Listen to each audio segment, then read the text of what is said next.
오늘은 말씀드리기 전에 성경 말씀을 한 구절 읽어드리려고 합니다. 요한복음 6장 4절부터 읽겠습니다. 마침 유대인의 명절인 유월절이 가까운지라 예수께서 눈을 들어 큰 무리가 자기에게로 오는 것을 보시고 빌립에게 이르시되 우리가 어디서 떡을 사서 이 사람들을 먹이겠느냐 하시니 이렇게 말씀하시면 친히 어떻게 하실지를 아시고 빌립을 시험하고자 하심이라. 빌립이 대답하되 각 사람으로 조금씩 받게 할지라도 200데나리온의 떡이 부족하리다. 제자 중 하나 곧 시몬 베드로의 형제 안드레가 예수께 여짜오되 여기 한 아이가 있어 보리떡 5개와 물고기 2마리를 가지고 있나이다. 그러니 그것이 이 많은 사람에게 얼마나 되겠사옵나이까.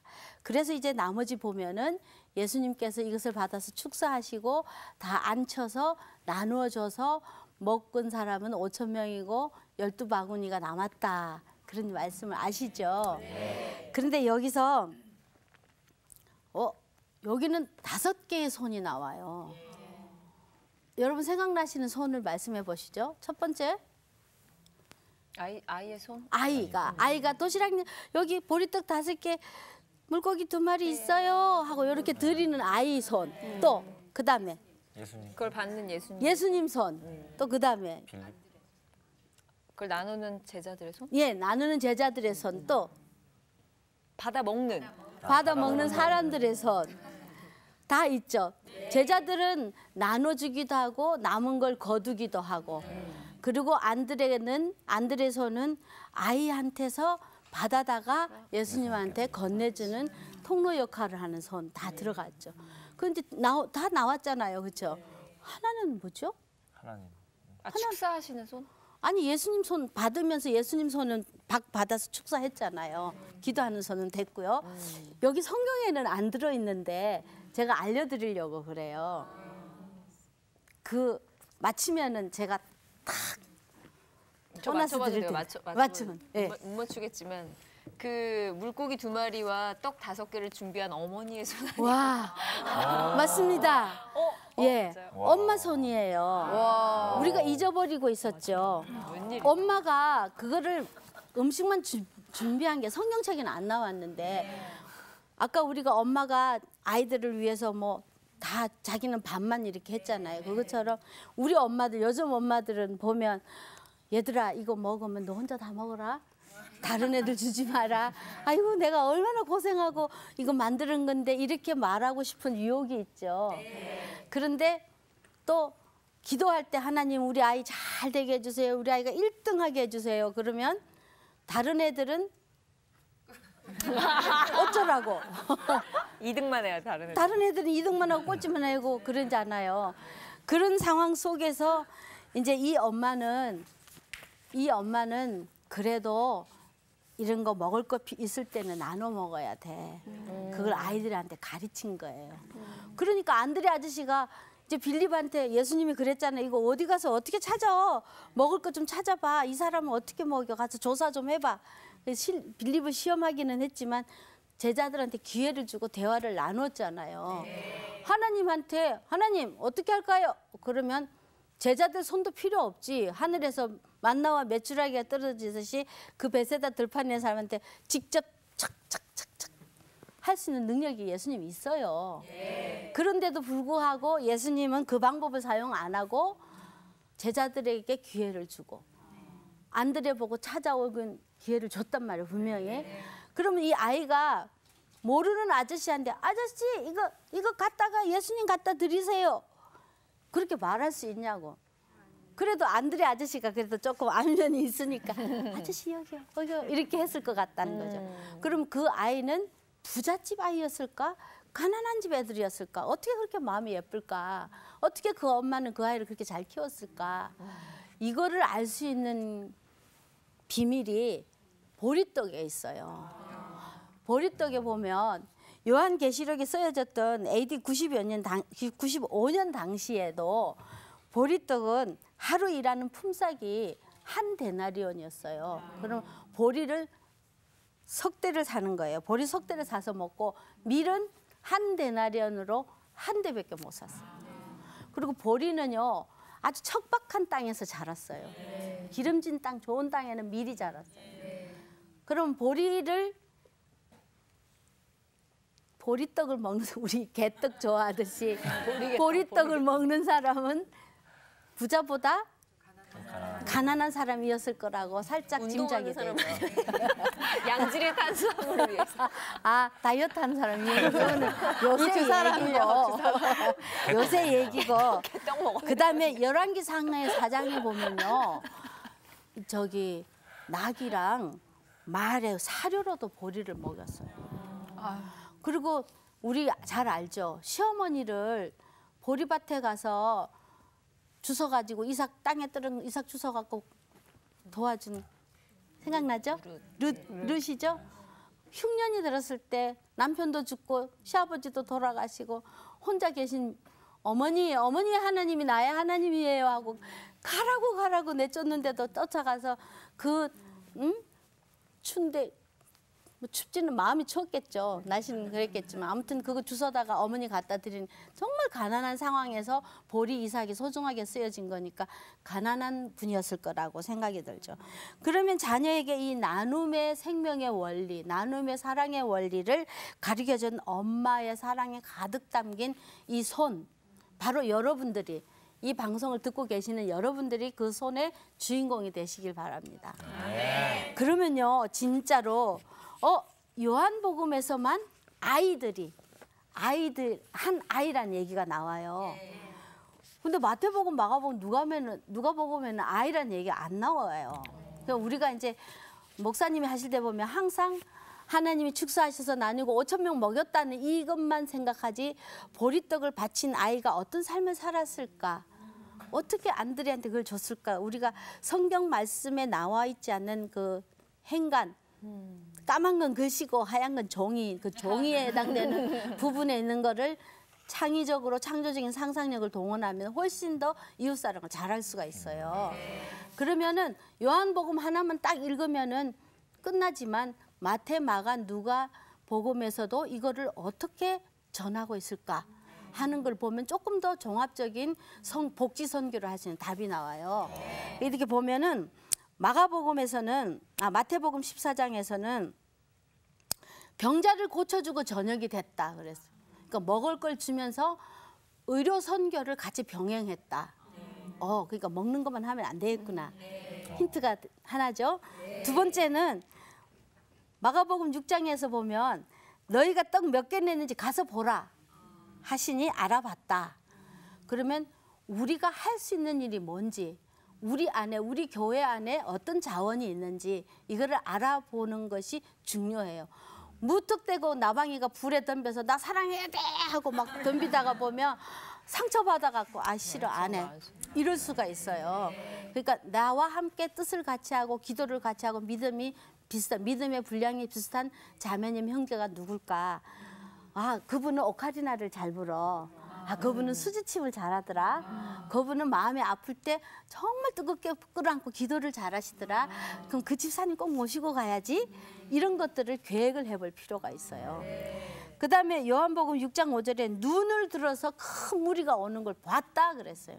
그러니까 우리가 그냥 교회에서 기도해서 뜨겁게 가는 것도 중요하지만 가난한 아이들이 정말 소상해서 당당하게 막 짜증내고 이렇게 못하고 자기 못하고 나 창피해요.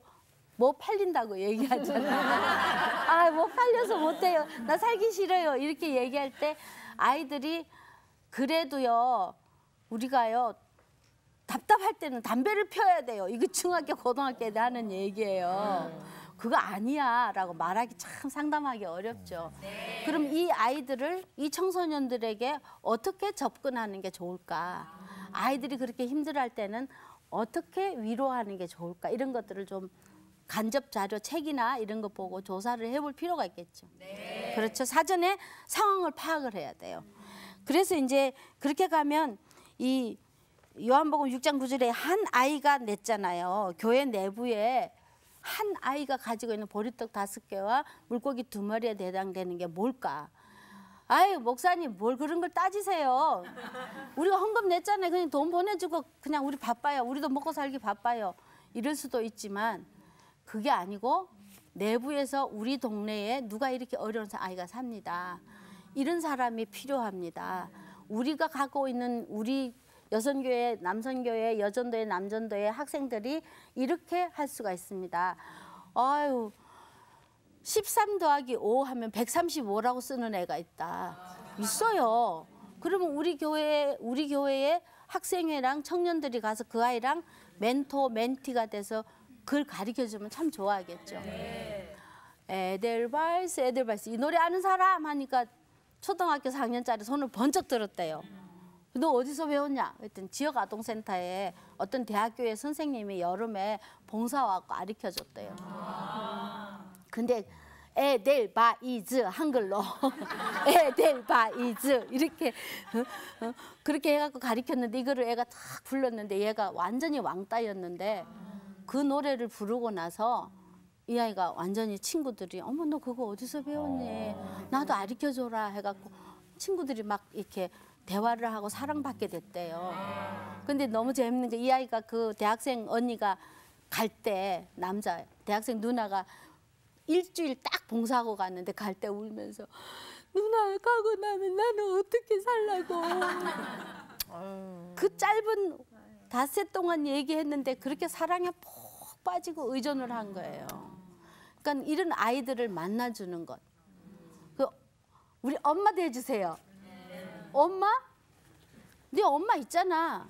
우리 엄마요 도망갔어요. 나는 엄마가 필요해요. 너무 어릴 때 나가셔서요. 엄마가 필요해요. 엄마가 몇 명이나 필요했는데 엄마가 7개가 필요하대요. 왜? 밥 해주는 엄마, 간식 해주는 엄마, 뽀뽀해주는 엄마, 숙제 봐주는 엄마, 모욕시켜주는 엄마. 야 그렇게 엄마가 많은데 어떡하니? 그랬더니 슈퍼마켓 가서 좀 사와요. 그럴 때 우리 교회에서 어머니들이 그 아이들한테 가짜 엄마가 돼주면 엄마! 심지어는 저희 딸한테 대학교 다닐 때 지금은 목사님이 됐지만 딸한테 7살짜리가 20살짜리 애한테 언니 엄마라고 부르면 안 돼?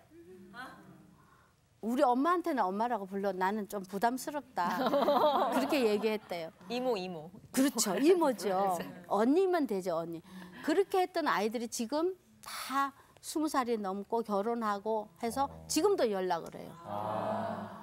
엄마는 할머니는 저는 좀 나이가 많아서 이렇게 격차가 있으니까 자기들끼리는 언니 동생 하면서 뭐 언니 애기 낳았어 하고 양말 사다 주고 또 아유 동생 애기 뭐가 필요하니 우리 애기 보행기 줄까 막 이러면서 이렇게 자기들끼리 연결해서 살더라고요. 얼마나 이뻐요. 아유 참 잘했다 그러니. 그래서 이 안에 있는 교회 내부의 안에는 우리 가족들의 할 수 있는 힘. 그거를 뭐 사회적 자본, 인적 자본, 물적 자본이라고 그러는데 영어로 하면 소셜 캐피털이라고 그래요. 그 어려운 말 필요 없어. 우리 몸이 주위에 있는 자원들을 어떻게 우리 교회에서 동원할 건가를 생각해 보면 되죠. 그런데 왜 큰 교회들은 호텔에 가서 성경 공부를 하더라고?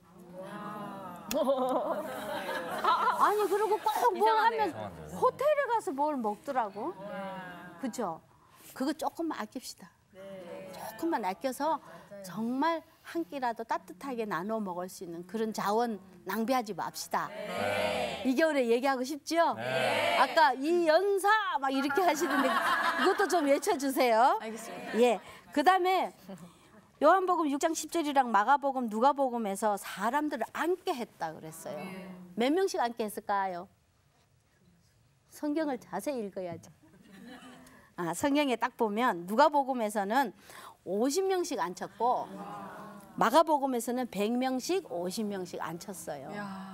그러니까 교회에서 이제 성탄절 즈음에서 행사할 때 사람을 많이 오셔서 우리 교회가 이웃 사람 초청해서 몇천 명을 했습니다. 몇백 명 했습니다. 이것보다 소그룹으로 50명, 30명, 100명 소그룹으로 모셔서 깊이 있게 대화하고 삶을 만나고 말씀을 전하는 그런 소그룹 단위, 작은 단위의 만남이 필요하다. 이 얘기가 그래서 50명씩 앉혀라 그랬겠죠. 5,000명이 있는데 남자 빼고 여자하고 아이들은 생각 안 하고 5,000명이나 먹었는데 그걸 어떻게 다 한꺼번에 나눠주냐고. 그랬을 때 우리의 뜨거운 이 사랑과 헌신과 이 사명감을 정말 깊이 있게 한 사람 한 사람 만나면서 하는 게 필요하다는 거죠. 근데 정말 재미있는 얘기는요. 한 살 돌 지난 아이가 어떤 목사님한테, 이 목사님이 좀 무뚝뚝한 목사님이 계셨는데, 목사님은 너무 많은 사랑을 나누고 하는데 꼭 이 목사님한테 필요한 일이 있었나 봐요. 같이 저하고 이렇게 자동차를 타고 가는데 이 아이가 쌀 볶은 거 있죠. 우리 옛날 찐쌀 먹었잖아요. 현미 볶은 거 있죠. 그 현미 볶은 쌀알갱이 하나씩 주면서 앞에 계신 목사님, 무뚝뚝한 목사님은 사랑을 잘 실천하는데 말이 없이 실천하시거든요. 그래서 제가 봤을 때 아, 저 꼼도 친절하면 좋겠다 했는데 그거를 제가 어떻게 기도만 해드렸는데 이 꼬맹이가 쌀 한 톨, 현미 볶은 쌀 한 톨을 딱 쥐어서 목사님 어깨를 탁탁 쳐요. 응. 저 그러면은 고마워 하고 그걸 하나 받아서 아유 고마워 하고 그 쌀 하나를 드시는 거예요. 그래서 아유 잘 됐다 하고 참 저렇게 아이 컨택, 눈과 눈을 맞추는 게 중요하다 생각을 해서 사랑을 전할 때는 눈과 눈을 맞춰야 되잖아요. 근데 이 아이가 20알갱이를 20번을 계속 반복하는 거예요. 할아버지, 할아버지를 이러면서 주고 나서 이거 받고 나서 주면 좋다 그러면서 그래서 우리가 사랑을 할 때 눈을 맞추면서 눈은 마음의 등불이라 했잖아요. 그 마음이 아픈지 힘겨운지를 다 알 수 있잖아요. 우리가 그렇게 아주 작은 쌀 한 톨도 아이의 마음이 그래서 제가 그렇게 얘기했어요. 이 아이 그 엄마한테 말했어요. 저 아이는 예수님이었다. 아무도 고칠 수 없는 그 목사님의 마음을 쌀 한 톨이 20번을 반복하면서 고쳐준 것처럼 우리도 고칠 수 있어요. 우리도 변화돼야 되겠지. 그 조그만 쌀 한 톨의 사랑을 가지고 아이가 행복하고 그 차 안에 있는 사람이 행복하고 이 얘기를 듣는 여러분이 행복하고 따뜻해지죠. 이 조그만 걸 뭘 나눠요. 그게 아니에요. 첫 시작 쌀 한 톨 갖고 시작하면은 그게 우리를 변화시키고 사회를 변화시킨다는 얘기예요. 그다음에 다 배불리 먹었어요. 다 배불리 먹고 제자들에게 주어서 나누어 주게 했다 그랬어요. 마가복음 6장에 보면 예수님이 얼마나 무소부지하고 능력이 많으신데 뭘 제자들 손을 빌릴 필요가 있어요. 쏟아 부어 주세요. 딱 아까 말씀드렸잖아요. 직접 전달할 수 있는데 제자들의 손을 빌려서 한 명 한 명 다 이렇게 드세요. 맛있게 드세요. 예, 오늘은 이거 내고 힘내서 열심히 일하고요. 하나님이 사랑하시는 거 아시죠? 네, 이렇게 관계를 맺게 해주신 거예요. 이게 파트너십이에요. 혼자 하는 게 아니라 더불어 같이 사랑을 나누는 게 중요하다는 얘기예요. 그다음 다 배부른 뒤에 이제 가자. 다 잘 먹었으니까 가자. 이게 아니고 예수님은 요한복음 6장 12절에 뭐라고 하셨냐면 제자들한테 말했어요. 다 배부른 뒤에 남은 조각을 거두고 버리는 것이 없게 하라. 요거 성경에 있는지 몰랐죠? 네. 버리는 것이 없게 남은 거 다 거둬라. 그러니까 밥 먹고 나면은 집사님 밥 잘 먹었어요 하고 다 그냥 가잖아 우리. 그런데 아이고 우리 집사님 남아서 이거 어떻게 다 정리할까? 제가 도와드릴까요? 나 빨리 집에 가야 돼. 애기들 때문에 가야 돼 하고 바쁠 때도 있지만 조금씩 돌아보면서 오늘요 된장찌개 참 맛있었어요. 오늘요 정말 기분 좋은 날이에요. 이렇게 좀 그 집사님이 열심히 하실 거 아니에요. 그래서 평가를 제대로 해야 된다는 거예요. 버리는 거 없이. 정말 예산 낭비 없이 사랑 낭비 없이 정말 뜨겁게 이웃사랑을 전하는 여러분들이 열매 맺는 성령의 열매를 맺는 그런 평가를 제대로 해야 되고 그리고 끝났지 뭐 다 나누고 거두면 끝났지 그러면 성경 말씀이 끝나야 되는데 아직도 한 줄이 더 있더라고요. 뭐가 더 있냐 6장 13절이나 마태복음 14장 21절이나 마가복음에 보면은 먹은 사람은 여자와 어린이 외에 5,000명이 되었고 보리떡 5개로 먹고 남은 조각이 12바구니에 찼더라. 정확하잖아. 숫자가 12바구니 5,000명. 우리 요새 너무 슬프잖아요. 막 교회 관련된 소식 보면 어떤 사람이 뭐 돈을 뭐 어떻게 투명하게 안 썼네, 뭐 자식한테 뭐 어떻게 안 했네, 막 이런 게 나오는데 제가 어려운 사람들을 위해서 일을 하도록 하는 그 교사 훈련을 할 때 보면 내 돈 갖고 봉사하는데 그걸 뭘 영수증을 꼭 써야 돼요? 근데 사실은 투명하게 잘 잘 쓰는 게 중요하다는 거죠. 정확하게 보고를 해. 하나님이 예수님이 정확하게 보고하는 거 좋아하니까 여자와 어린이 외에 5천 명이 되었더라. 그게 마태복음 얘기인데 마가복음에서는 떡을 먹은 남자는 5천 명이었더라. 남자만 5천 명이에요. 여자, 아이. 제가 지난 시간에 얘기했지만 어린이와 노인들과 여성 가장에 대한 관심을 우리가 더 가질 필요가 있다는 얘기죠. 이제 그런 얘기고요. 그다음에 우리가 교회에서 하다가 보면 막 신나게 막 하잖아요. 와글와글 모여라. 우리 너무 잘했어요. 목사님, 우리 하나님께 영광 돌립시다. 와, 박수치고 막 와, 우리 교회 대단하다. 막 그러잖아요. 그런데 꼭 저는 그런 걸 보면 어떤 생각이 나냐면 예루살렘에 입성할 때 예수님이 나귀 타고 오셨잖아요. 그래서 사람들이 막 호산나 호산나 하면서 예수님 환영했는데 그때 뭐 타고 올라가셨어요? 나귀 타고 올라가요. 어른 나귀가 아니고 한 번도 사람을 등에 태워보지 못한 어린 나귀. 그런데 어린 나귀가 올라갈 때 사람들이 막 옷을 벗어다가 왕이 오신다고 막 깔았죠. 종려나무로 막 호산나 호산나 하면서 막 밑에다가 깔았죠. 아, 예수님 기분 되게 좋았겠다. 근데 실제로 저는 한번 생각해 봤어요. 어린 나귀가 발이 얼마나 아팠을까? 그 한 번도 가보지 않았던 그 예루살렘 비탈길을 올라가면서 따가워. 종려나무 이 딱딱한 게 발을 찔렀잖아. 이 33살 된 아저씨 누군데 왜 이렇게 무거워? 막 그랬을 것 같아. 그 따가운 거는 잠시 참는데 옷 깔아놓은 거는 어때요? 미끄러울 것 같지? 큰일 났다. 이 어른이 되게 중요한 분인 것 같은데 미끄러지면 안 되지. 다리를 바들바들 떨면서 막 갔을 것 같아. 그러니까 언제든지 우리가 이웃 사랑을 하고 교회가 사랑을 나누고 부모님들도 그럴 때는 사랑을 주는 사람 입장, 공급자 입장에서 우리 편한 대로 시간 맞춰서 오세요. 교회 오셔서 먹고 가세요. 그러는데 우리가 하나님의 마음은 뭐냐면요. 엘리야가 막 그 바알 선지자들하고 싸워갖고 힘들어서 지쳐서 나 로뎀 나무 아래서 나 죽을 거야 막 이랬을 때 지난번에도 얘기했는지 모르겠는데요. 천사가 와갖고 머리맡에 갓 구운 떡과 물 한 병을 갖다 놓고 일어나서 먹어라. 일어나세요. 먼저 심리정서적으로 안정을 시켜서 먹게 했잖아요. 아침에 애들 깨울 때 안 일어나? 빨리 학교 가! 발로 펑펑 차는 엄마 없어요. 가만히 다가가서 하나님 우리 아이 잠 깨게 해주세요. 이런 엄마가 몇 명이나 될까요? 아유 지겨워. 쟤는 왜 저렇게 야 너하고 똑같은 딸 낳아서 키워라. 야 이러면서 차려놓은 밥도 못 먹고 가.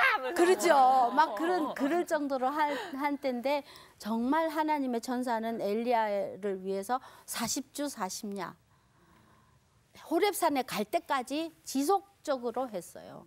그러니까 이렇게 이벤트성 해갖고 어린 낙이 발 아프게 안 했단 말이에요. 그러니까는 사랑을 받아야 돼. 도움이 필요한 사람의 입장에서 하나님이 하시니까 우리도 그렇게 해야 되겠죠. 조금 더 자녀의 입장에서 조금 더 도움이 필요한 할아버지, 할머니, 청소년들, 여성 가장들, 다문화 가족들을 위해서 우리가 조금 더 역지사지 입장을 바꿔놓고 생각을 해보면 참 좋겠다. 상당히 이제 말씀을 끝내야 되는데요. 중요한 얘기를 꼭 해야 돼요. 신약에서는 이 오병이어의 기적 갖고 그랬지만 구약에서는요. 정말 멋있어요. 우리 하나님. 어떻게 했냐. 가나안 땅의 분배 원칙. 제가 또 성경을 또 이렇게 분석을 좀 해요. 왜냐하면 제가 사회복지 박사학위도 했지. 신학 공부도 했지. 목사지. 제대로 해야 되잖아요. 근데 어느 날 눈이 번쩍 열렸어요. 어떻게 열렸냐. 갈렙이 내가 85살인데 강건해서 싸움이나 출입하는데 문제 없어. 이 산지 주세요. 지금도 우리 교회를 향해서 80대 어르신들이 말씀하고 계세요. 노인 일자리, 워킹 푸어들을 위해서 교회가 꼭 일자리를 제공하는 프로그램 만드시고 우리도 같이 협력하면 좋겠고요. 그다음에 여호수아서 15장에 보면 운니엘이 기랏세벨을 쳐서 승리할 때 딸 받고 뭘 보너스로 받은 줄 아세요? 윗셈과 아랫셈을 샘을 주세요. 그리고 아버지가 복도 줬잖아요. 그러니까는 여러분들이 도움을 줄 때 열심히 일하는 사람한테는 인센티브 할당을 주는 칭찬이라는 보너스. 하나님께 축복해 주실 거예요. 힘내세요. 이런 게 필요하죠. 그래서 세 번째는요. 슬로브와 딸들이 이제 17장 3절에서 4절에서 우리는요. 우리 아빠가 잘못 안 했잖아요. 여자들한테 땅을 기업으로 안 주면 안 되잖아요. 우리 주세요. 우리 줬잖아요. 그러니까 우리 교회나 우리가 같은 여성 가장들, 여성들을 위해서 더 열심히 선교하자. 그다음에 요셉 자손이 땅 분배가 적다고 불평할 때 니네들이 가서 산지와 살림을 개척해서 해라. 그런 것처럼 자활하고자 하는 사람은 우선적으로 줘라. 그리고 마지막으로는요. 3명의 선발대를 뽑아갖고 사전에 답사를 해서 지도를 그려서 가서 다 지도 그려온 걸 내놔라. 내놓고 제비 뽑기해서 줬잖아요. 그거는 사전 욕구 조사하고 그리고 현장에 찾아가는 복지하면서 우리가 선교와 복지를 통합하면서 2014년 1월에는 어떻게 하고 2014년 5월 달에는 어떻게 하고 12월은 어떻게 하고 앞으로 5년 뒤에 이 가정, 이 아이가 어떻게 자랄지를 같이 기도하면서 쫙 계획을 짜보는 거예요. 중풍병자를 고칠 때 내가 혼자 하겠습니다 한 게 아니라 어떻게 했더라? 친구 4사람이 지붕을 뚫고 예수님 앞에 있잖아요. 이게 발상의 전환이 있어야 돼요. 우리가 그동안 해왔던 이웃사랑을, 방법을, 기도를, 우리의 믿음의 모든 것들을 지붕을 뚫고 사람을 내리는. 그리고 저는 이 생각도 했어요. 중풍병자를 맨날 누워있어 냄새나는 그 담요 있잖아요. 그러면 병 다 나았으니까 됐다고 하면 되는데 예수님이 네 상을 들고 가라 했잖아요. 그래서 그 담요의 입장에서 중풍병자를 고친 거를 보게 되니까 또 재밌어요. 그러니까 성경 말씀을 새로운 방법으로 재해석하면서 우리가 어떻게 지붕을 뚫어서라도까지 사랑을 할 건가. 발상의 전환, 행동의 변화, 믿음의 변화, 교회의 선교 형태의 변화가 2013년 이 겨울에 주님을 기다리면서 일어나기를 기대합니다. 네, 고맙습니다.